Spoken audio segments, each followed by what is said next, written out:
creating a culture of love.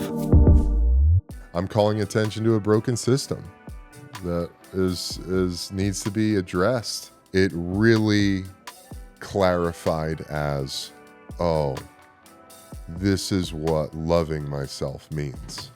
Yeah, because it's real easy as athletes, we do. Do. That's our wiring. That's our DNA. Go do it. Go fix it. Push through. The world kept telling me, oh, you don't feel complete. Go buy something.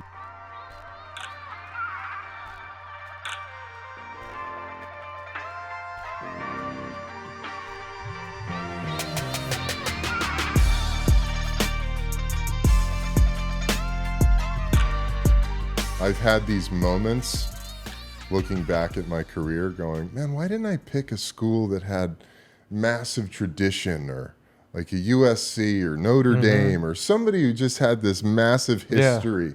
But I chose the University of Arizona because I love the coaches. They really wanted me. Mm-hmm. And then finally, they were the only school offering me a scholarship who had creative writing as a major. And that's what I wanted to major in.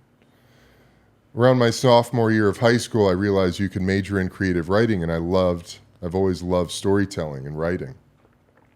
And so I chose the University of Arizona. I also loved the desert, felt really called to the desert in Tucson. And there's a very mystical air into Tucson. So I chose the University of Arizona, redshirted my freshman year.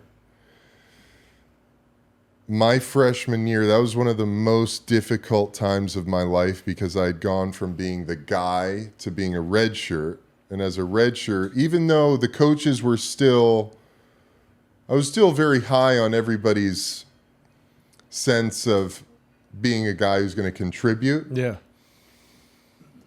But it was just hard, man, waking up at 5 o'clock in the morning for 6 a.m. lifts and not getting to even suit up on Saturdays and doing everything that the team is doing, giving it everything I have, but not getting the glory on the other side. Yeah.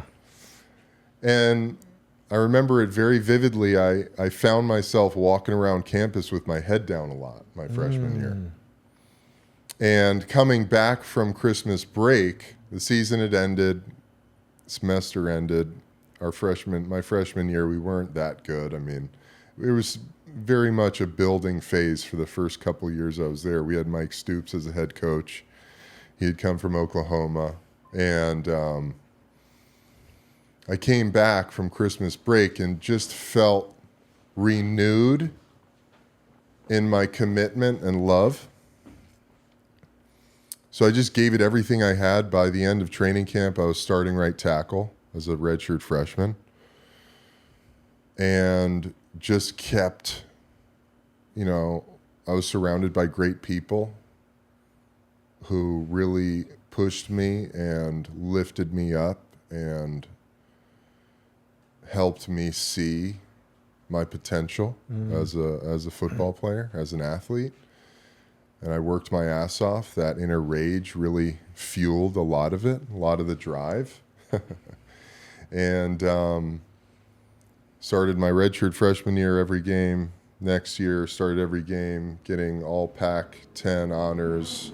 By my redshirt junior year, they had me on all the draft boards as high first round or late first round, early second round. So I decided to leave early. So in 2009, I was drafted by the Jacksonville Jaguars, 39th overall. 2009, and in the second round, and had a great rookie year. Going into my second year, started at right tackle my whole rookie year. Going into my second season, ruptured my disc in my back, L5-S1, had extreme sciatic nerve pain down my right leg, lost feeling in my right foot. That became this lingering injury that would change my body for the rest of my life, even after coming back. And so my second season, I was dealing with that ruptured disc, the sciatica, really wearing myself out. I mean, getting up, 5 o'clock in the morning to be in the training room by 6, getting worked on, stim machines, ice tub, hot tub, massage, stretch, more training, more weight workouts, keeping everything strong and together so that I could play and perform. I mean, I'm starting at right tackle. I'm limited physically because there's no power in my right leg. I'm blocking fire-breathing dragons. The defensive ends in the NFL are some of the freakiest Monsters, athletes in the world. And I'm just doing everything I can to survive. By week 7, we're playing Kansas City, and they run a 3-4. We're doing an outside zone play. I punch up through the 4-eye, this defensive end who's just shaded inside, punch up through him. I'm working up to the linebacker. There's a pile of bodies. I get tangled up in this wave of bodies. I go down, land on my elbow, come up out of the pile, and my shoulder's out of the socket. So I pop it back in. I just sort of flung it back in. We finished the drive, scored a touchdown. I run to the sideline, look at my trainer and say, "Hey brother, I need a harness to lock my shoulder in because I just dislocated my shoulder." And he's looking at me and I just said, "Dude, hurry the fuck up. We got to go because we're going to be back out there for a 2-minute drill any minute now." Yeah. So it was like a NASCAR tire change. Helmet off, pads off, strap me up with the shoulder harness, throw the pads back on, buckle it up. I'm grabbing my helmet. We're running back on the field for a 2-minute drill before the end of the half. And second play in, I'm pass blocking Mike Vrabel. Go to punch. Punch. He swipes my arm. It comes down and out of the socket again. And now it's in the harness, so the harness is keeping it out of the socket, and I can't get it back in. So I run off the field, tapping the top of my helmet. My backup runs in. It takes 3 team doctors about 4 minutes to get my arm back in the socket. Finally, it just grinds back in. It was like a scene out of a movie, dude. Kansas City is one of the loudest, most volatile environments you could ever play in. Super fun. The team doctors are like, "Eb, can we get you in? We can lay you on a table and it'll be easier for us to get your shoulder back in." I'm like, "Fuck no, get it in." Finally get it back in. I'm thinking to myself, I'll be good to go. I'll get back out there. Yeah, you're like, I gotta get back to work. Team doctor says, "Eb, we're going to shut it down for today. Just let's get you inside, get a shower, get you cleaned up. We'll get you some pain meds. You come back out, watch second half in sweats." I was like, all right. So that whole second half, I'm sitting there, I'm standing there on the sideline, massive dip in, Vicodin running through my system, watching this game, going, I'll be ready for next week. No big deal. I'll be ready for next week. My shoulder had subluxated since my sophomore year of high school, so it would pop in and out of the socket. It had never fully dislocated. So it was something that I was familiar with.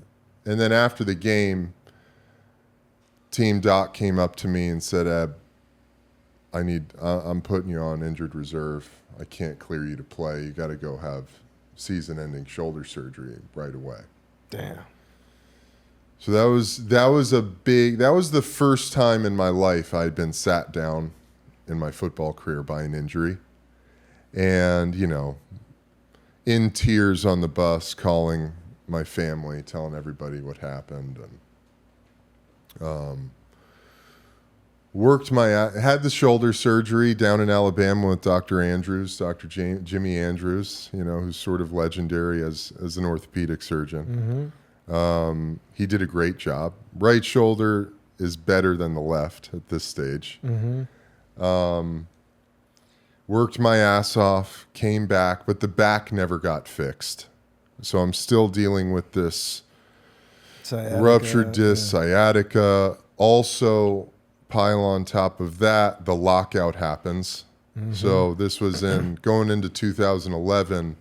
The owners locked the players out because we couldn't come to a deal on the new CBA, collective bargaining agreement. And so I went back to school. I went back to the U of A, did my treatment on my shoulder there, and finished my degree. But didn't do anything about the back. It was a great experience for a number of reasons. One, I got to be a student for the first time in my life, which was a lot of fun. Just focus on school and doing a lot of creative writing classes. And just it was so fun to have that experience. Come back, it's training camp. We jump right into training camp. Shoulder's better, back is still a mess. No power in my right leg. Second week of training camp, I'm coming out every 3 or 4 plays and have to take a knee because my right leg's either numb or tingling or just completely without power. That's the best way to describe it. And my head coach, Jack Del Rio, comes to me one day and he said, Eb, we need you to go and have surgery. Go get the back surgery, get it cleaned up. We need to have you this season. You know, it's a quick recovery. I had a handful of epidurals at that point, which are very inconvenient, can be very painful, and for me were completely useless. Didn't do anything to help with the sciatic pain. So I said, okay, flew up to North Carolina, had back surgery, discectomy, cleaned the disc up off the nerve. The surgeon going in, he was an incredible dude, unfortunately passed away since. But he said to me going into it, he said, Eb, you know, I tell people avoid this at all costs because there are ways that you can heal your back without surgery. And I said, Doc, I've been in so much pain for so long that I don't know if there's anything I can do.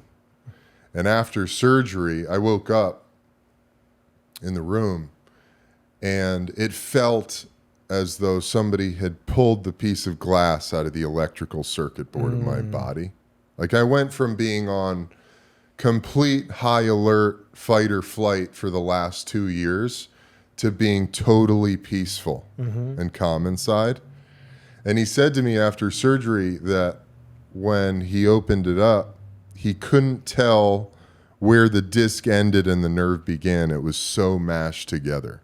Like the rupture was so severe that it was definitely an instance where there was no healing this without that. Yeah. So I come back to Jacksonville, fly back, get right into rehab, essentially. At this point, I end up missing the first couple weeks of the season. The guy who backed me up at right tackle was doing a really solid job. We didn't have a left guard. They asked me to move to left guard. Everybody was like, Eb, I think this is a great move for you. Be a dominant left guard. So I said, okay, would love to try that. Came back. My first game was week 3 against the Panthers, and I was just dominant. The best football I'd played in my whole life. Felt great, felt strong, had gotten my legs back underneath me. Felt renewed, honestly, in my football career. And 11 weeks after surgery, so this is like week 6 or so, we're in Pittsburgh. I wake up in the hotel room, can barely get out of bed.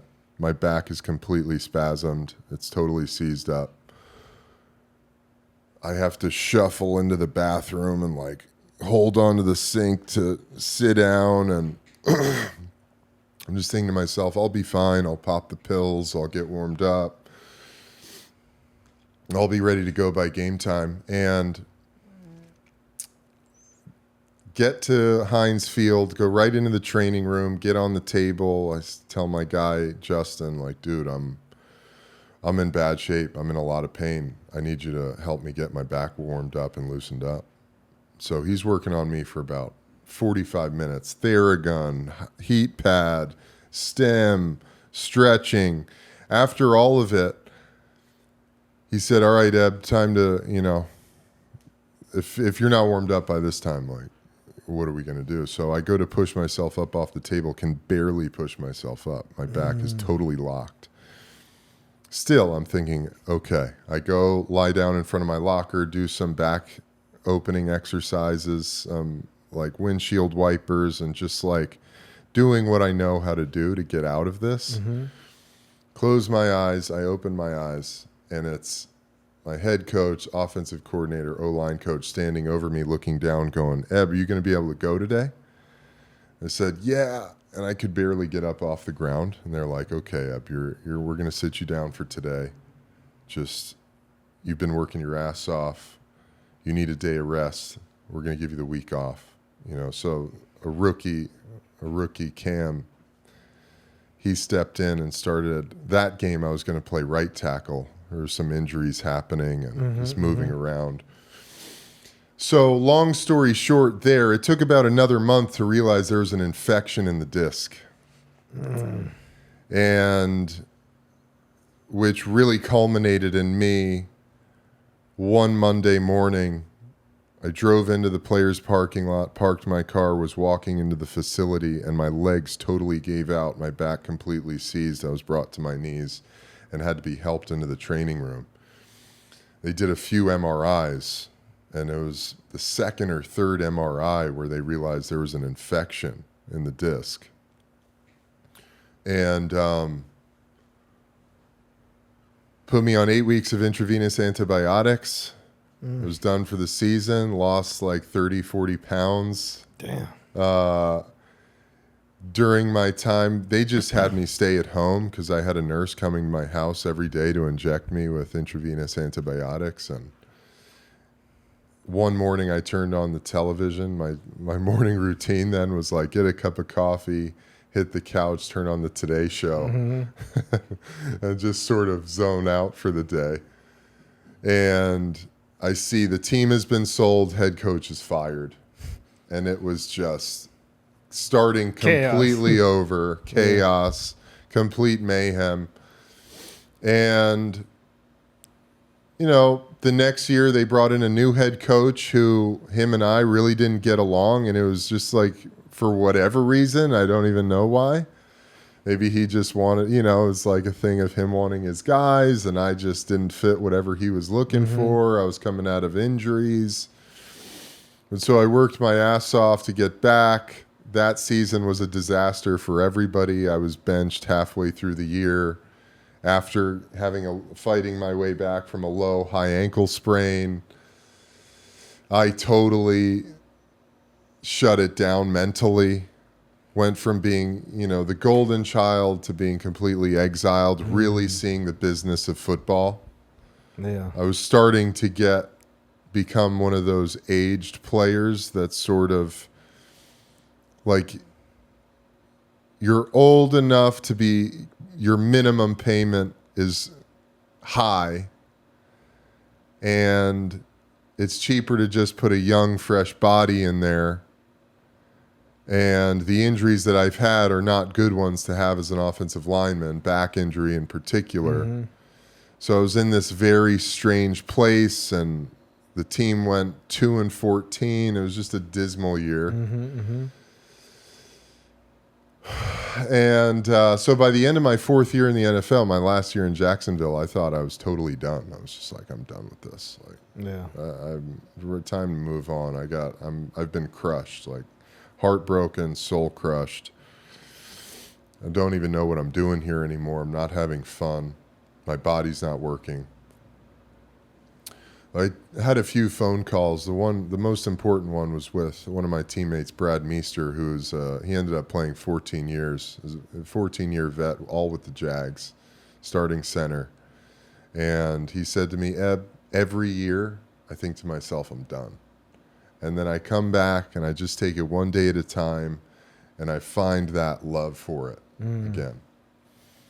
And he said, give it a shot, man. Maybe you find another team and you find your love for the game again.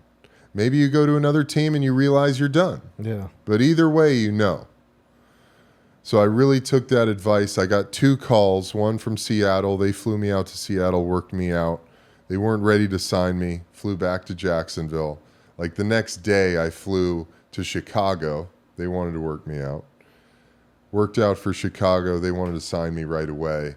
And I was so conflicted walking up into the office on the phone with my agent. And he's like, "Eb, they want to sign you. I'm working on the deal right now." And I thought to myself, man, do I want this? Do I want to do this? I just said, okay, I'm just going to give it a shot. 1 year, Signed that deal. That year in Chicago was really one of the most magical years of football I had ever experienced. Being in Chicago with the Bears, a team with an immense history, one of the original NFL teams.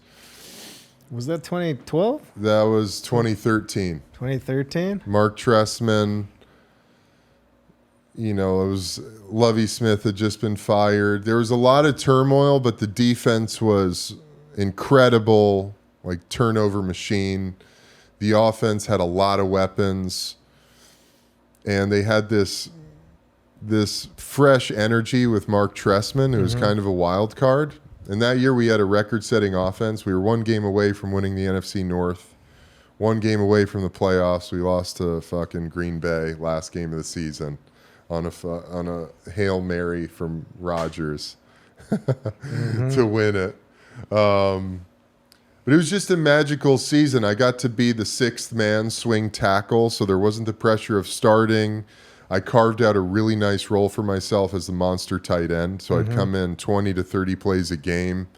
The Chicago Tribune wrote this whole article about me when I'm in the game, how much more productive our offense was. So it was really this miraculous experience that I needed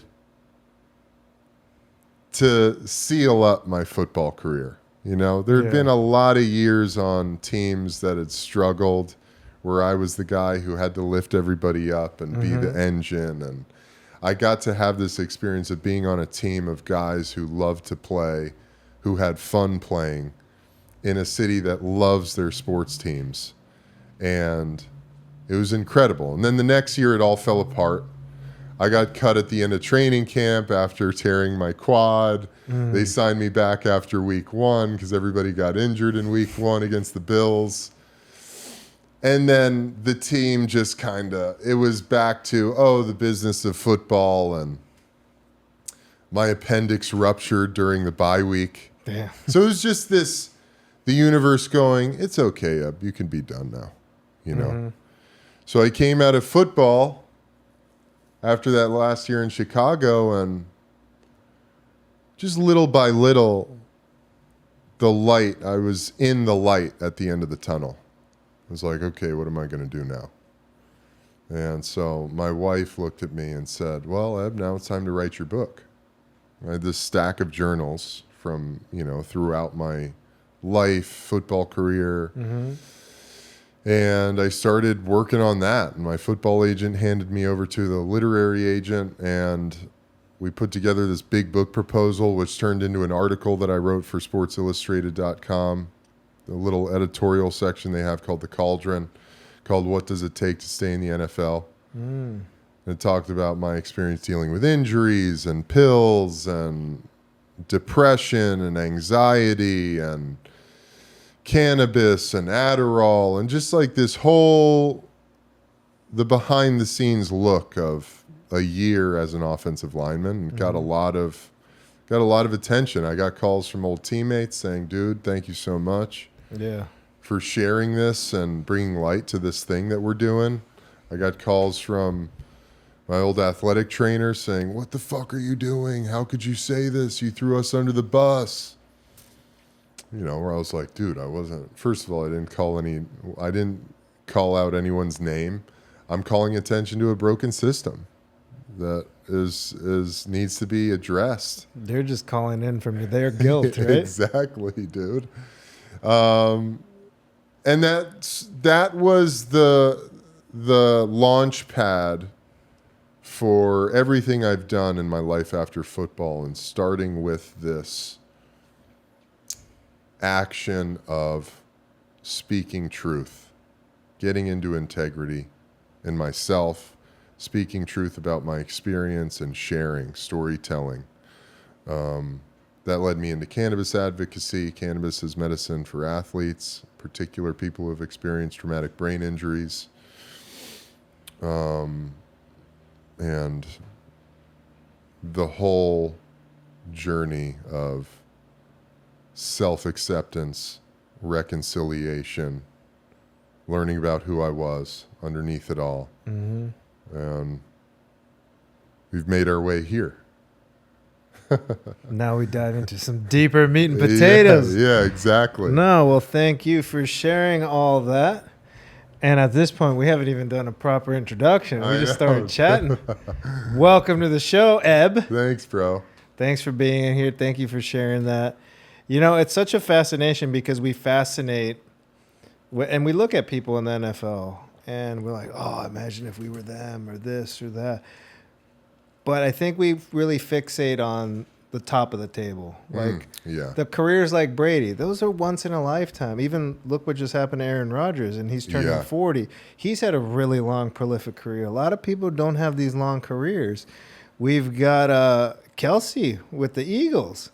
How long has he been there? I'm an Eagles fan. Like, I've seen him. He's been there forever as far as I'm concerned. At least a decade. Those are long careers. Yeah. So it's like, it's also...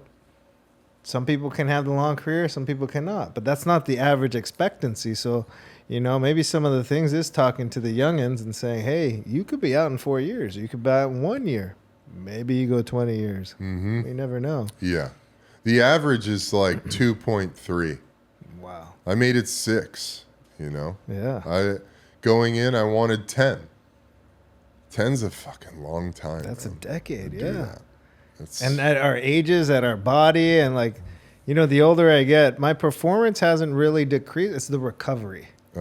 It's the comeback, and like getting trying to get better sleep so I can recover better. But there's still life. I'm like, oh, I can't sleep right now. I got to get up. Trying to mobilize, trying to do these things, but hopefully not trying to Band-Aid it, you know, with painkillers and all these other things. So yeah. Well, I think it's a really perfect microcosm of everything your show is about. Live through love. Mm-hmm. For me, football was a vehicle to prove how big and scary and tough I was.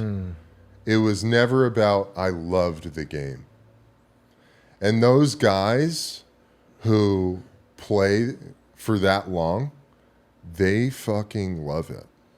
They may not love the battle. They may not love like how brutal it is, the pain, although I would say most of us love the pain because it makes us feel significant. Yeah. It feels glorious to be in the pain. Mm-hmm. But they love the life. Mm-hmm. They've tapped into something sustainable. Playing that game through violence, I was always the most violent guy on the field. And through the process of proving that I was the biggest, scariest, most violent guy, I destroyed myself. Yeah. That's what that led to, you know? And just in the same in life, you know, that's what I realized coming out of that. And it's been this, even today, man, and it continues every day. It becomes this practice of loving myself and loving life rather than it being about what am I doing or how many people know who I am or the followers or the likes or the stuff, whatever, all that shit out there. It's like the ego machine, the feeding the ego machine. The more thing, the more stuff, the more, I need this, I need the house, then X, Y, Z, whatever. But just like learning to live and love for the sake of life itself, for the sake of the moment, for the sake of just what's here. You know, that's been my journey because I realized that other way of doing it, which is what I came out of. Yeah. That was the family I came out of. That was the world I came out of, which was we're going to go to war to solve problems. We're going to do it the hard way. Life is fucking brutal and painful and it's a lot of misery. Yeah. that wasn't working for me anymore. Really, it culminated in 2 years out of my career. My entire life is crashing over me in a tidal wave. I couldn't work out enough. There wasn't enough wine. There wasn't enough weed. There wasn't enough porn. I couldn't escape anymore. Yeah. None of the escape valves were working. And I found myself screaming into the phone at my wife, I'm going to kill myself or I'm going to kill somebody. Oof. And thank God, God bless her, she went over to my mom's house in Burbank. We had bought a house in Valley Village after Chicago. They said they weren't going to sign me. I was also, another little side note, if you want to know more about this part of the story, there's a documentary called Take Your Pills, but I failed a drug test my last year in Chicago, which I got the letter for after the season. I took Ritalin when I should have taken Adderall. And it was just, anyway.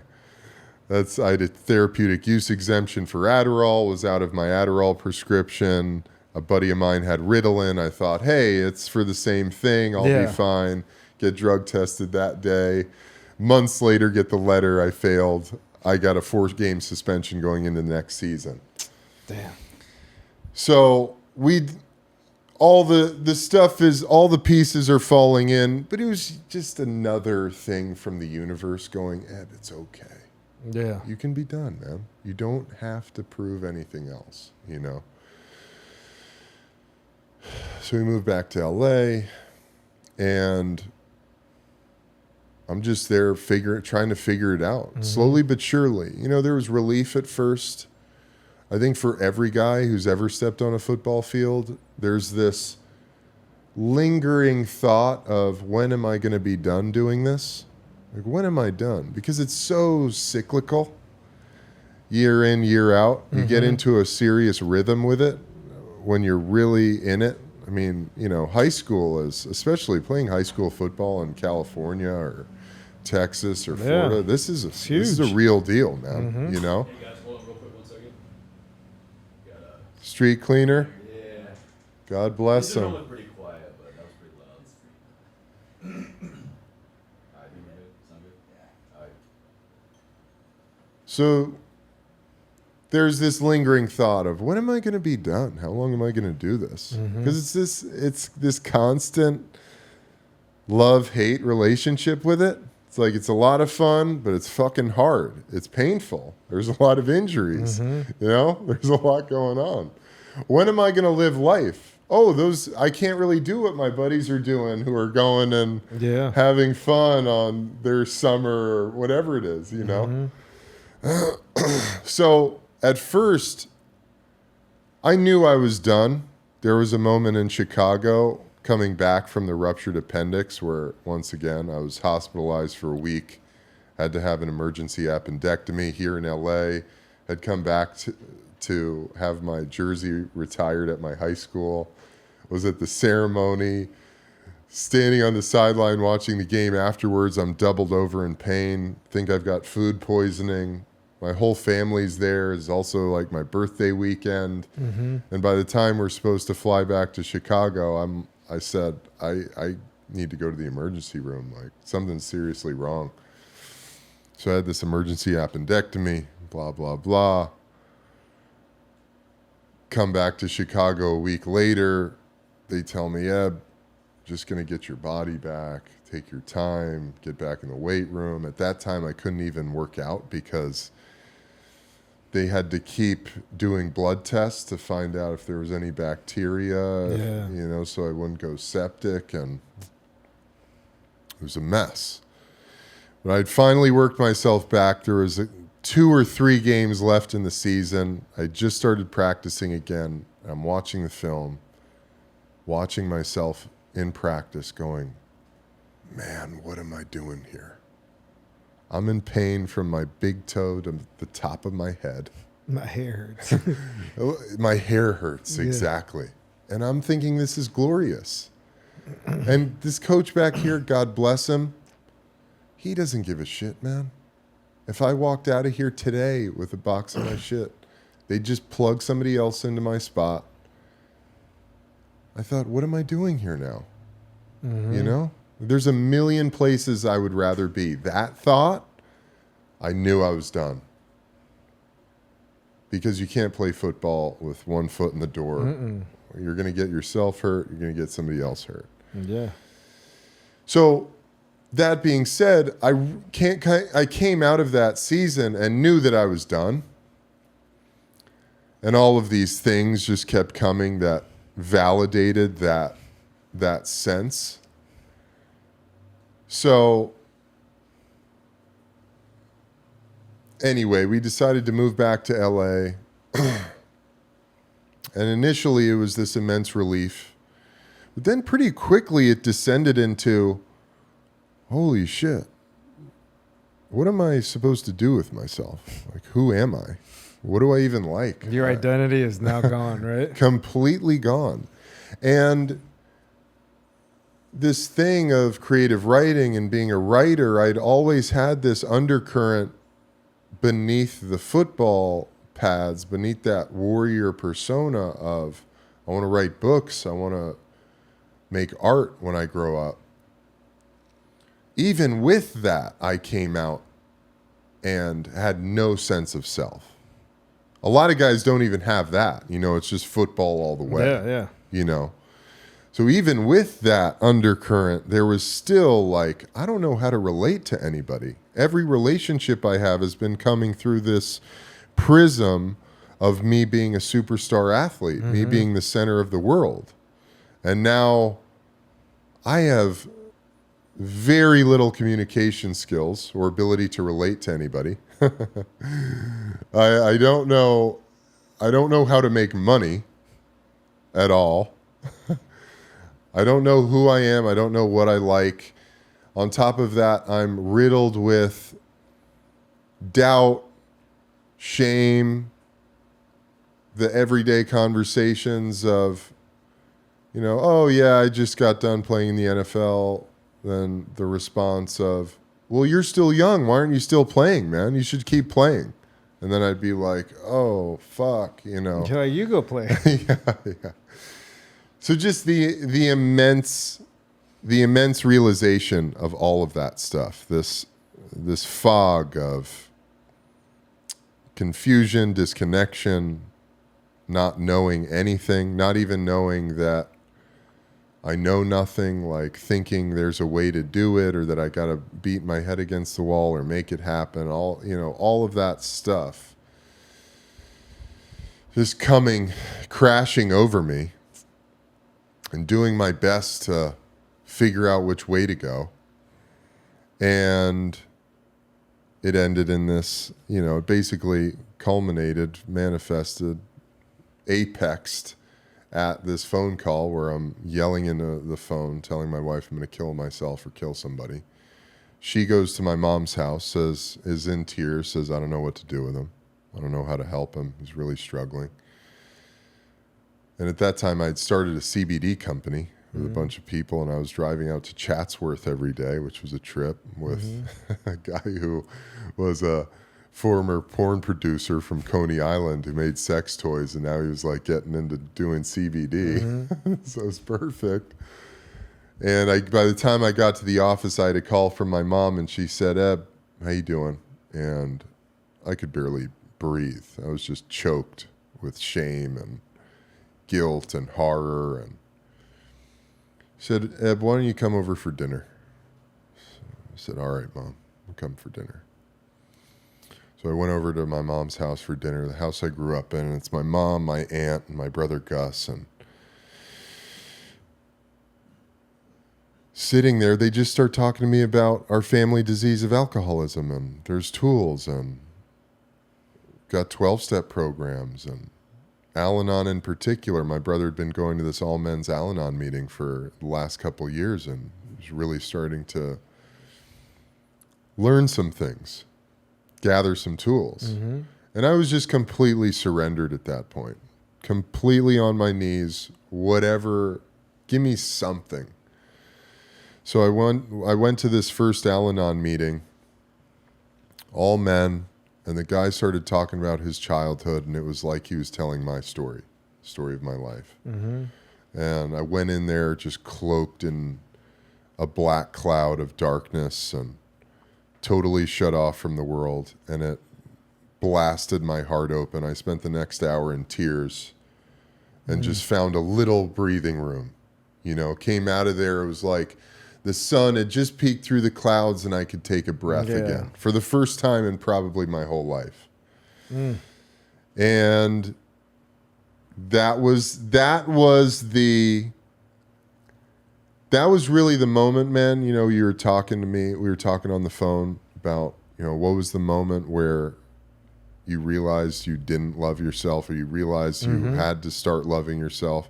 That was that moment where it was like the chisel just cracked the whole facade and just started to let the light in, you know? And from there, it was just, I got deep into the program. Al-Anon for me was always the thing. I never, while I drowned myself in alcohol at times in my life throughout my football career, it was never really the substance. I never had the drinking disease. I had the thinking disease, you know? And so Al-Anon, just that program really created the space, the opportunity for me to start living, and led me into, you know, the vast array of things that I've stumbled into. Deeper into therapy, meditation, back to yoga. My mom, God bless her, had been taking my brother and I to yoga from the time I was 10 years old. And she's master yoga therapist, body worker, healer, and yoga had just been this through line that I'd gone away from in football. I should have stayed with it, especially in my NFL career. Through college, I did it. When I got to the NFL, I just really lost it, especially when the back injury hit. Because it was like getting into a down dog with sciatic pain. Yeah, it's like impossible. Impossible. No way. So I came back to yoga, which really, it rooted me down into something that had been in my life for a really long time, that was in my blood. And, you know, the plant medicine and the stuff, and just finding my way, coming into contact with two of the most important mentors that I've ever had in my life. Shout out to Kirk and Joshua. Those guys just, and God, man, surrendering to God, surrendering over to a higher power, and realizing, like, I don't have the capacity to will my way through life. Like, I don't have the power to do that. And just giving it up, learning how to give it up. And all the while, just like slowly but surely coming back to center, coming back to self, remembering who I am, reconciling all the dark places. Which, honestly, man, in the last couple of years, probably in the last 18 months or so, where it really clarified as, oh, this is what loving myself means. You know? And never having that understanding before. How do you define that now? What is the definition of you loving yourself? It's a good question. It's a really good question. After I stumble through this, I would love to hear yours. Yeah. But for me, the living practice of loving myself comes down to keeping my finger on the pulse of what I need one moment at a time. Like this morning, I had a date, a business date, to drive out to Malibu, take the woman who runs the studio I teach at, take her class, and then meet with her, have coffee and breakfast afterwards. And I was driving out there this morning, and one of the positives about driving around LA is you get a lot of time with yourself. Yep. Which I use. I mean, I'm just using that as a time to breathe, tune in, where am I at? And on the drive out there, I thought to myself, man, I'm really fucking tired physically. Like, I've been working my ass off. I'm getting up at 5:30 every morning to get my yoga or my workout in, and then I'm running a men's workshop right now. Like, I'm very active. I'm doing a lot in this moment. There's a lot of life happening, a lot of transition happening. And I just thought to myself, man, I just need a moment to sit and look at the ocean this morning. So by the time I got out there, I told her, hey, I'm just going to be out here sitting at one of these tables looking at the ocean. When you're done teaching, can't wait to talk. Yeah. And for me, years ago, maybe 2 years ago, I would have drove out there, either pushed myself through the yoga class and just did it, and maybe that would have been okay, or I would have been in a shame spiral about saying to her, hey, I can't do yoga, and I'm sorry, and feeling all sorts of shit inside, rather than just allowing myself the grace of, you know what, I just need a moment of rest, and letting myself have that so that it can actually be what it's meant to be, or what I'm desiring, which is a moment of recovery, rather than resting but being stressed out, which is not resting. So for me, that was a big experience of loving myself, just tuning into what I need, you know? And I think you relate to this. Coming out of a lifetime as an athlete, we've spent a lot of time pushing ourselves through things that are fucking really hard that we don't want to do. Yeah. It's like, I don't want to stay in the hotel tonight and do the preparation for the game tomorrow. I don't feel like playing tomorrow. Well, Yeah.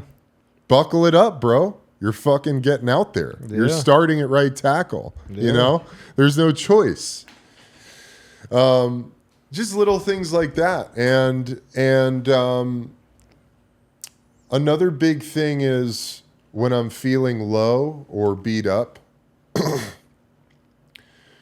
not taking the I've got to do more approach, taking the I'm going to take care of myself approach. You know, I'm going to, I know I just talked about not getting a workout in, but I'm going to get some exercise, get a sweat in, go for a walk, do some breathing, meditate, spend time with my daughter, my dog, people I love. Just nourish myself rather than continuing to just run through the wall, you know, and learning to discern these ebbs and flows, these moments in life where what does it call for? What does my heart, what does my soul actually call for? You know, the other action might have been, I'm going to go get a case of beer and smoke a couple joints and totally numb out. You know? Yeah. Disappear. No, I'm going to get really fucking present and centered and just be here and nourish myself, eat really good food. So for me, I think that would be a good definition, a good example of what loving action, self-loving action is. Yeah. And it's what that's been for me. Yeah, because it's real easy as athletes, we do. That's our wiring. That's our DNA. Go do it. Go fix it. Push through. Yeah. You know, and sometimes we could feel like if we're not doing, you're like, what's my value? 1,000%. Right? And if we're just being still, it's like, but that is value. Big so let's time. start looking at where can we find all that value? And that thing of pushing through and showing up, you know, starting tomorrow, I better know my plays. I better know the linebacker. What's it look like for a blitz or this or that? But as a father, I'm like, there's no off days. Yeah. So a lot of those lessons are still valuable because you can't have an off day. My 2.5-year-old, I can't be like, sorry, buddy, I'm tired. I'm going to go check out. But we could say, let me take that moment, get super present and still and realize I'm coming home. Let me find some energy because my little dude's going to be there. And that's a whole nother level of love. So totally, I've been using it as moments of like, I'm a dad. I want to be a super present dad. Yes. I can't say I'm tired. Yes. I can't not push through. But you also can't just push through because they'll also know that that's fake. Yes. Well, that's such a good point. You know, that's such a good point. And I think as men, recognizing where we have to show up and be present, like you said. Mm-hmm. The last couple of years, I've gone through a divorce. And God bless my ex-wife. She's amazing in many ways. Amazing mom, amazing woman. And we split custody. And so now, when I have my daughter, I'm not taking phone calls. I'm not working.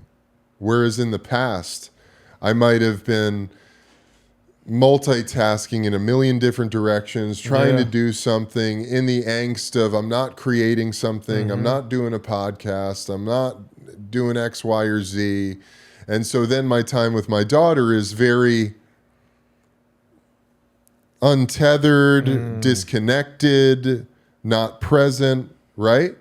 So learning how to do that, because there are times when we need to rest and we need to gather our energy so that we can show up and be the men that we are supposed to be in those places, as a father, as a teacher, as a leader, wherever it might be, at work.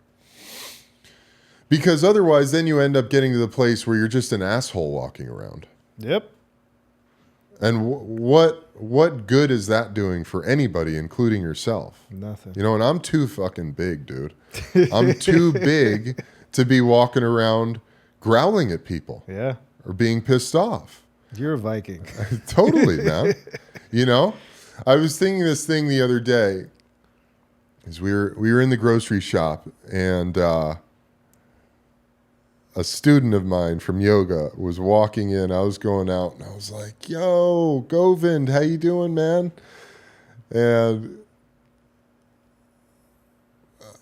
my daughter always says to me, she's like, "Dad, how do you know these?" Because people come up to me all the time, say hi. I learned that from my dad, actually. Like walking around the neighborhood, going to the coffee shop, going to the places you're in your community, wherever you're finding yourself connecting with people, with a hello, with a smile, doing your part, being a positive influence to show people that they're seen. I think that's a really powerful aspect of being a human, and a really important aspect of being a human. Yeah. To let other people know that they're being seen. And I thought to myself, oh man, this is what it's about. You know, this is just what it's about. It doesn't matter like what we're doing or what we've created on the outside, or who people think we are on Instagram or the podcast. None of that stuff matters if when I'm going out into the world, I'm an asshole. Yes. And I'm a negative influence, or I'm a black hole. As long as I'm showing up and lifting people up, this is my goal in life, man. I have always been a master uplifter on every team I've ever been on. I'm the guy who's gonna fucking fire you up. I'm gonna help you see that blazing fire inside of the divine, amazing human being that you are, because I see it in you, and I know you need to see it. You need to see that, and that's one of my gifts. And I'm just like, let me do that everywhere I go, just unleashing myself in that. And that's a pretty new revelation for me, of just owning that and recognizing that.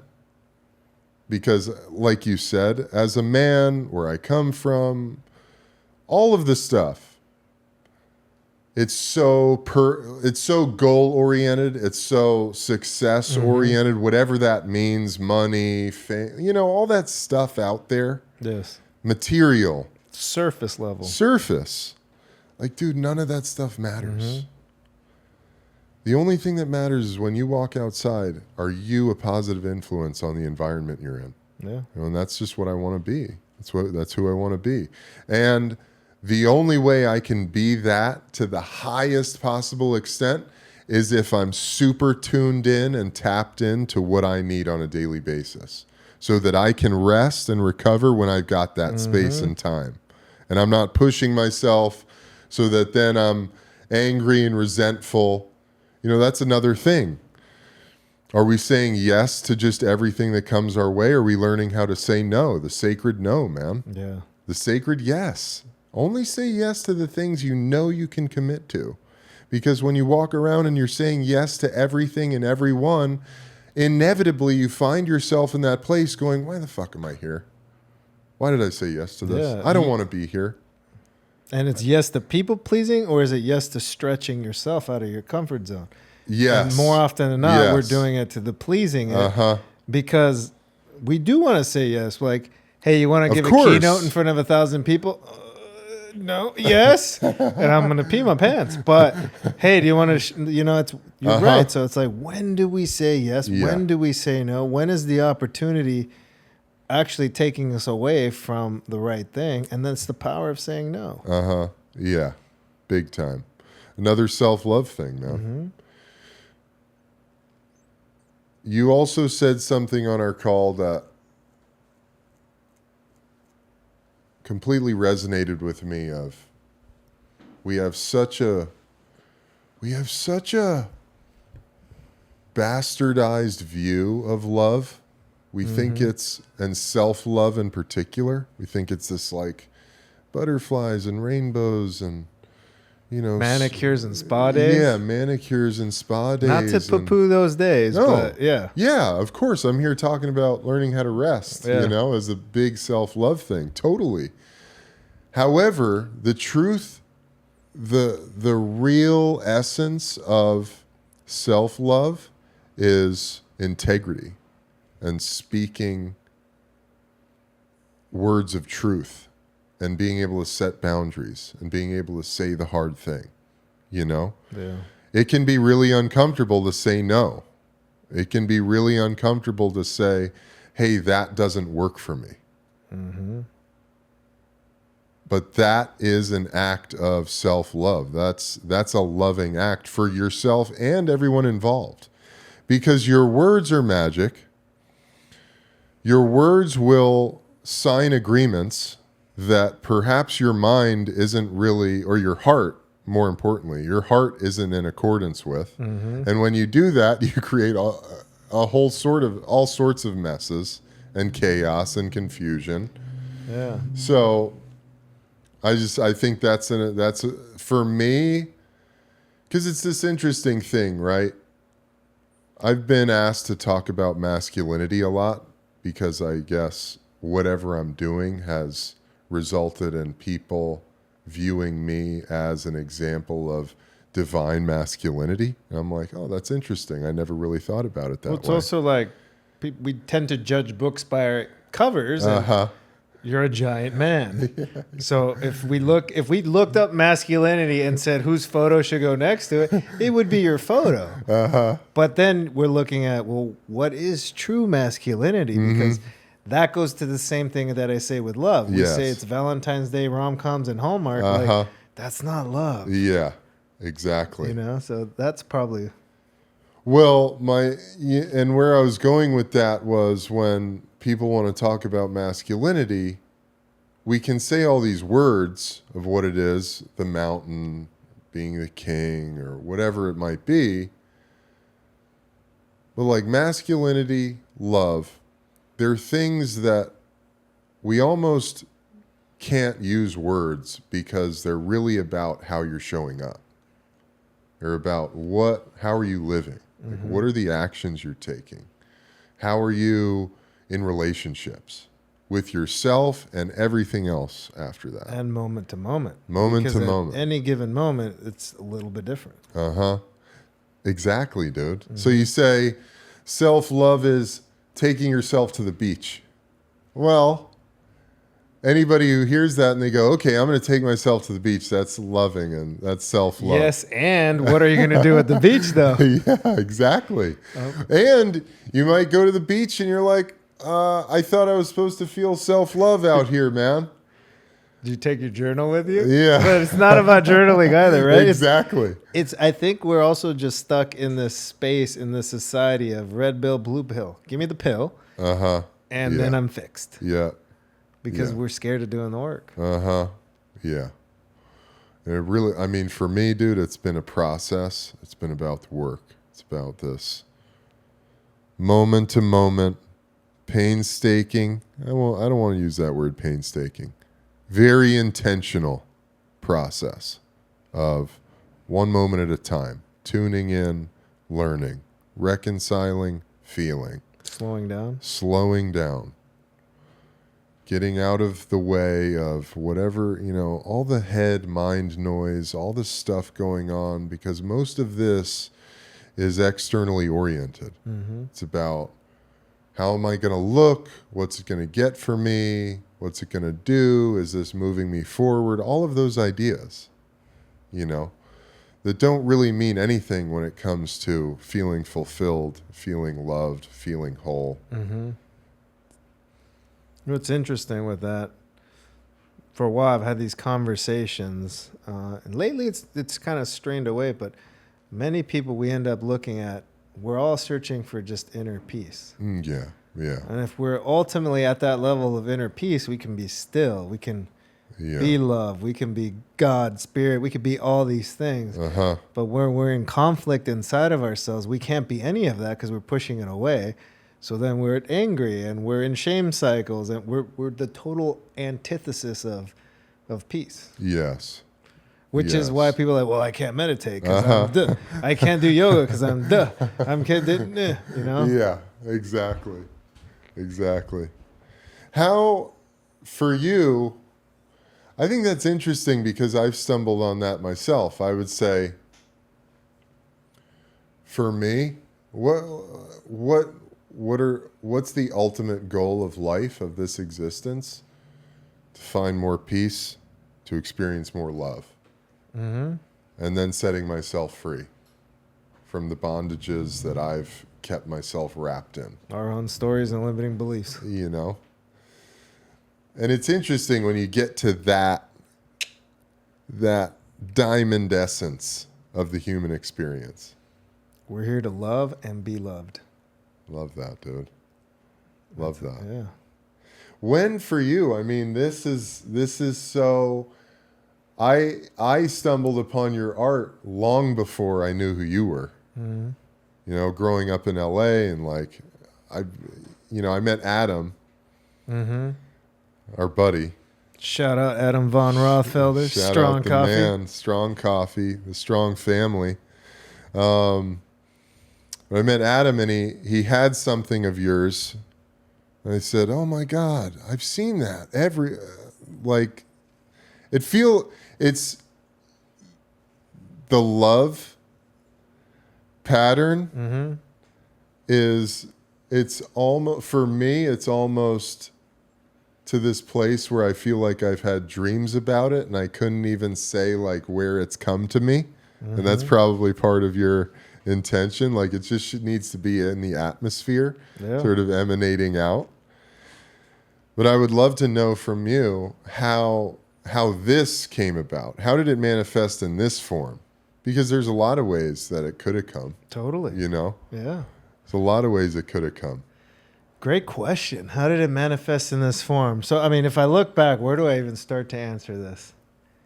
So when I found myself 2013, just depressed. I'm in bed. I'm in finance. I'm doing well successfully. But before that, I was in real estate, and I did well, and I measured my life and my manhood by my Escalade, by my boats, by my heart, materialism, diamond watches. Once you lose it all, I went bankrupt. You're kind of doing inventory. I'm like, yo, I'm still me. Now I don't have things. Maybe that's not the right way of doing things. I wasn't in personal development space or anything. It was almost like I was rewiring back to how I used to think. Then I ended up going into finance, and 5 years in, I'm making money again. But this time I didn't want those things. And I know I needed money, but we're being measured again by money. And I started feeling, wow, I'm on this hamster wheel. I'm going to end up in the same place. This isn't cool. So I got really depressed about that. And that's when I would avoid life with fitness and everything else. And start doing it. And so at some point, I ended up in some self-development stuff. And the second part of that, there was an exercise. You're supposed to stand up in front of the group and say what you're creating in the world. And I stood up and I'm like, I am love. And the first time I said it, dude. yeah, but the first time I said it, I didn't really like. Yeah. The trainer's like, man, you could do better. Because people are supposed to stand up if they feel it or the reaction. Yeah. So then I'm like, you know, and it's a group of people. It's not like there's like 200 people. Oh, yeah, like dude. you got to go, and everyone got to do it. But I was also one of the first that had to do it. Second time I did it, and everyone stood up, and like something kind of shifted there. Yeah, it's powerful. And I've always been an artist, though, so let me preface that. I've always art, doodle, tag, do the whole thing. And then I kept going through the thing, and I ended up painting the first mural that said, "Who will you be?" And I was starting to ask the questions and give myself the answers of the things I wasn't seeing in the world, right? The world kept telling me, "Oh, you don't feel complete. Go buy something. Go show it that way." And I'm like, no, I need to choose to be responsible for my life, to become the leader, to be my happiness, to find my love. Like, so the wall started saying that. In that space, these murals kept coming out. And I would doodle in my books, love, love, love, love, love. I was just writing this. I think that moment, I am love. I'm like, love, love, love, love, love, love. And I kept writing it and painting it. Then I started putting it on canvases in all caps, in lowercase, in different things. And I still didn't share that for a really long time. Like a couple years, those were just like hidden in the closet. But I had started painting these murals of anything can happen, anything can be, you are beautiful, be humble, all that kind of stuff. And then I started peppering it into murals because I'm like, dude, if I did a whole wall like this, it'll take me forever. And I started adding it more and more and more and more. And at some point, I'm just like, I need to really just get, this just came out of me. I didn't actually sit there and think it like, what is this? Yeah. And I'm like, we operate out of love, we operate out of fear. Let me make my art so simple and put it out there. And all of my art is just an invitation for, I open the door for you even. You still have to walk through. But they're all my journal entries. That's what's being put out there. And I was putting my answer. And if we're mirrors of each other, someone else needed that. Maybe they applied it differently, right? You saw a mural, and for you, Eb, it was something else. And for me, it was this. And for this person, it was that. But either way, it was all from a forward motion of love. So as I kept building it, I just started putting it more and more and more out there. Instead of just the inspirational quotes or everything, I'm like, let me just make it love. Yeah. Let me make it simple. And it all came out of me. That's it. It's Love just that, like, dude. and then I'm like, how do I make a phrase? Like Nike, just do it. I'm a big Nike guy, so just do it. Ruben, live through love. And then we kind of did live through love. Love it, dude. And like, here we are. And at some point, the scribbles got better. You could see the years of how the scribble got, I call it the scribble now. And then I made it the official one, and then we made it the vector and the official logo. But I paint the same. There's no stencils or anything. I just go up there and do it. And people are like, why do they all look the same? Well, if you do things millions of times, they're just they're gonna resonate. And sometimes I'm jokingly saying, look, oh, don't spell fuck. Oh, hope, that's not the word. And love still keeps coming out. It's like, I haven't messed up luckily that way, but I'll catch myself and my brain trying to trick me for some reason, but it still comes out. That's funny, dude. Yeah. When you stood up that first day and you proclaimed, I am love, what did that mean to you? I'm not sure. I think I was trying to... You were trying to scapegoat it almost, or just... No, not at all, because other people were saying all kinds of other things. I just... I wasn't scapegoating anything. I think I was like, what can I distill down to the total core? You know? Prior to that, if I would have been, I am fear. Because I was living fear-based instead of addressing myself with all the things. So if I'm choosing love, I'm looking at attacking this and getting better and getting clarity. If I'm looking at fear, I'm avoiding staying there. Yeah. You know? That's something I've talked about a lot. I stumbled on that in my own contemplation of we either move from fear or we move from love. Like, what does that look like? If you spend your whole life moving out of fear, it's a dead-end road, man. There's no way you're getting to the top of the greatness mountain if you're making all your moves out of fear. Or definitely not with a nice community. You might be up there by yourself. And that's a really dark mountain, though. But yeah. Yeah, I mean, I don't know, man. I don't know if it's possible. I don't know. Not for me, anyway. Just where fear takes me. Maybe not the mountains we're thinking of. But yeah. Uh-huh. Yeah. But I agree. But love is so infinite. And it's miraculous when you surrender your life over to that. Mm-hmm.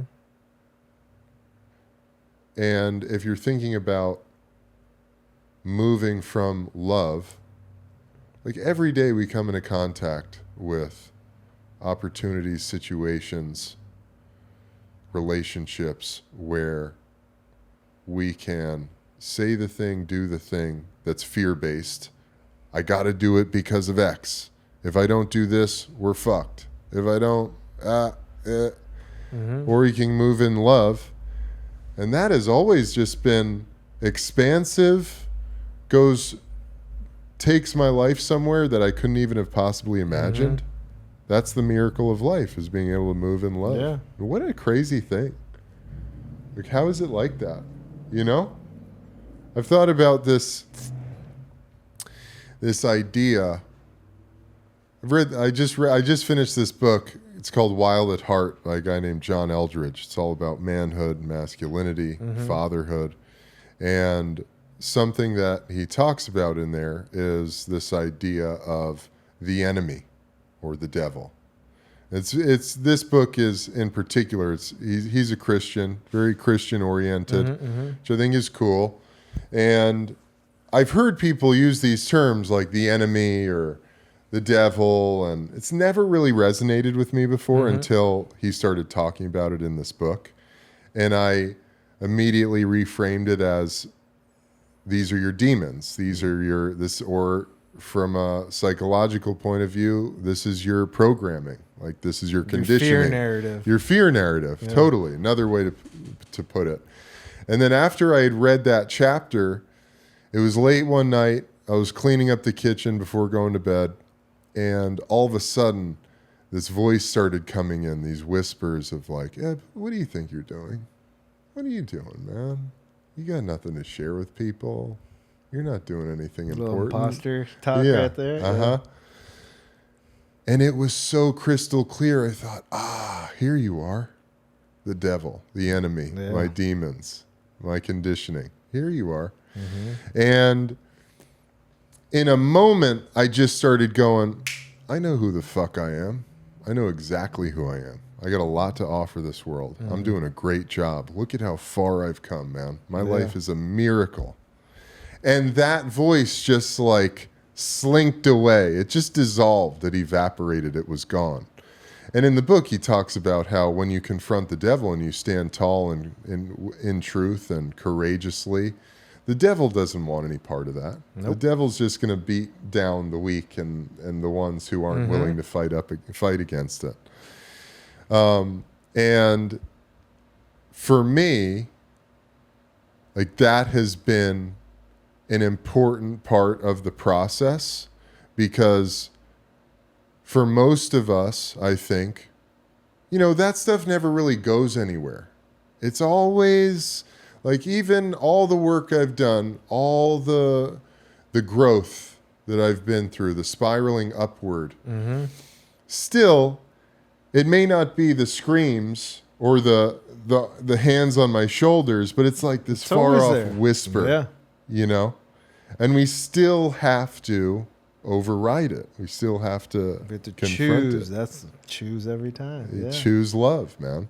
And going back to what you were saying about this thing you're doing with the NFL and the choose love, and I shit you not, I'm being dead serious. When I saw that on the back of helmets, I felt really inspired and hopeful, because before that it was end hate, and end racism. It's like a negative. If you know anything about how the mind works, how the brain works, or you've studied NLP or any of these things, the mind doesn't know end hate. It sees hate, hate. So we're not actually doing anything to reprogram that bad decision making. So, but when you say choose love, you go, yes. I can do that because it's in the positive. So And you know this. Sorry to cut you off. No, but the no. strong word is the choose. Yeah. The choose, because Uh-huh. okay, love, yes, but choose happiness. Uh-huh. Choose forgiveness. Choose it. Yeah. It's an active choice. Yes. So Yes. It's a positive. It affirms. yeah. So I thought that was really powerful, man, and I think that's what this is. I mean, I'm so stoked that you're doing this work with them because that's what that world needs. That it needs that big time. Yeah. Needs that shift. The whole world actually needs that. And the NFL, They do have a lot of eyeballs, right? yeah, the NFL is a great platform to get that done, Yeah. get that out there. I know. I'm super grateful. I'm pumped. Yeah, dude. Keep that going. Keep moving it forward. See what we keep doing next. But Keep doing it, dude. thank you so much for sitting down, sharing your story, getting open. I mean, I basically just sat here and listened. It was perfect. Perfect. So you man. told your creative storytelling. Love that. But Eb, we've got the final answer. Okay. And the answer has no right answer, no wrong answer. It's how you're going to answer it. Okay. And the question is, Eb, how do you define living a life through love?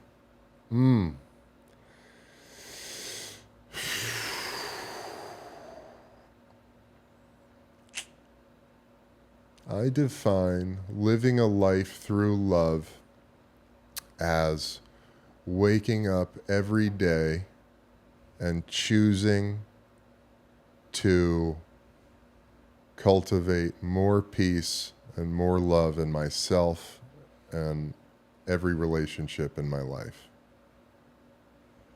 Awesome. Thank you. Thank you. And when you choose yourself, you never know what's going to happen. That's right, man. Miracles. So where can everybody find you? Everybody check me out on Instagram at EDS Britton. I've got live events. No more this year, 2024. Heal and Flow. Check that out. Every other Saturday, I do a live ebb and flow. We do breath work, yoga, take you through a guided meditation. And then that's about it, y'all. Awesome. Yeah. Thank you so much. Thank you, man. Thank you so much for tuning in to Live Through Love. If you love this episode, you'll love this episode.